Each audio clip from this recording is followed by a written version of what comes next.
Easter eggs. And no, I'm not talking about the chocolate coated variety we stuff our faces with every Easter.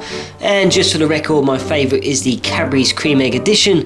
But I'm talking about Easter eggs which live within our video games, where hidden messages can be found, new levels, rooms and objects and characters are discovered, and sometimes we come across some very strange and unusual discoveries which perhaps will not make any sense and which will leave you wondering why that was even there. And many are located and locked away in the most unlikeliest of places, and we'll be discovering many of these secrets and Easter eggs within this series. So for this first installment, I figured we would start with one of my all-time favourite games, Goldeneye 007 for the Nintendo 64. Goldeneye 007 was released in 1997 and was developed by the British video game developers Rare, and was based on the film Goldeneye, which came out 2 years earlier in 1995.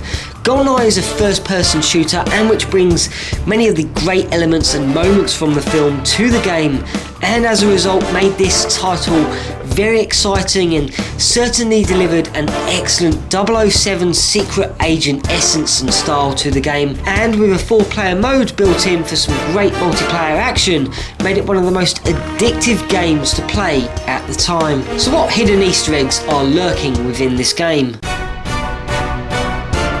Well, one of the most talked about is the secret island, which can be found on the very first level, the dam.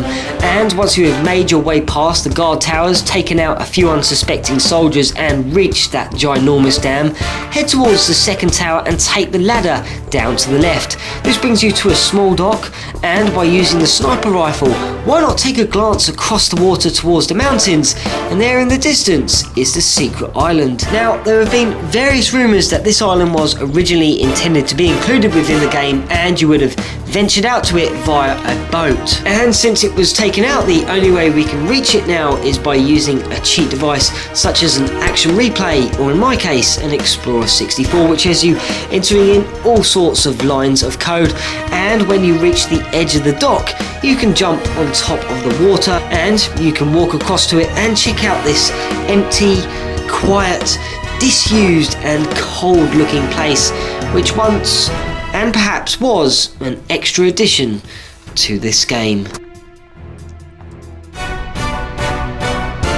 The second Easter egg I want to look at is in exactly the same level, however it is right at the end, where you, as Pierce Brosnan, jump off the edge of that steel platform which leads you on to the facility, and there's another Easter egg which many are divided by.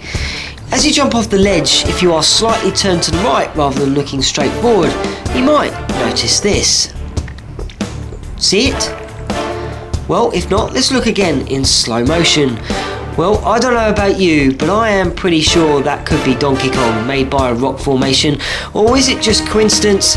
Maybe it's just my mind playing tricks on me, or is it Rare shouting out to one of their greatest ever games, Donkey Kong Country, that was released on the Super Nintendo? And if you thought that was enough, there's two more on the other side.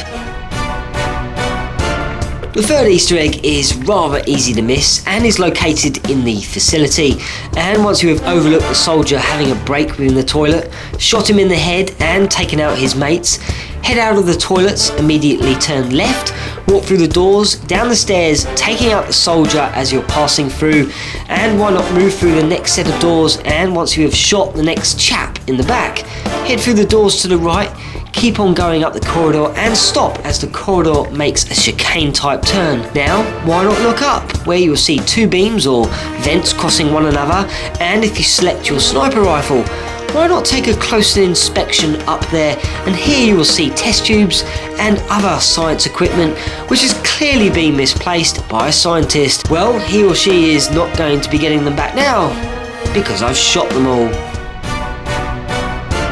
The final Easter egg I want to talk about is a level which was not intended for the game apparently, but was intended for the multiplayer section and was left unfinished and in its very early stages of development, and was called Citadel. Now, who discovered this level is a mystery to me, but some bright spark managed to discover it via a Game Shark or Action Replay, and luckily enough we can view and check it out using once again my Explorer 64, and after entering of course 9 lines of code we can. Now, by using a Game Shark to do this will actually allow you to move up and down all of the walkways, and will also offer a new piece of music. However, via the Explorer 64 you will only get the cradle music, and you will not be able to check out the whole level, but you can walk through all the walls and even check out the level in its entirety from a distance. Citadel certainly makes for a great talking piece, and you kind of do wonder why this level was not included and what other extras might there have been to this excellent game. Well, for now, this is the Easter Egg Hunter breaking out.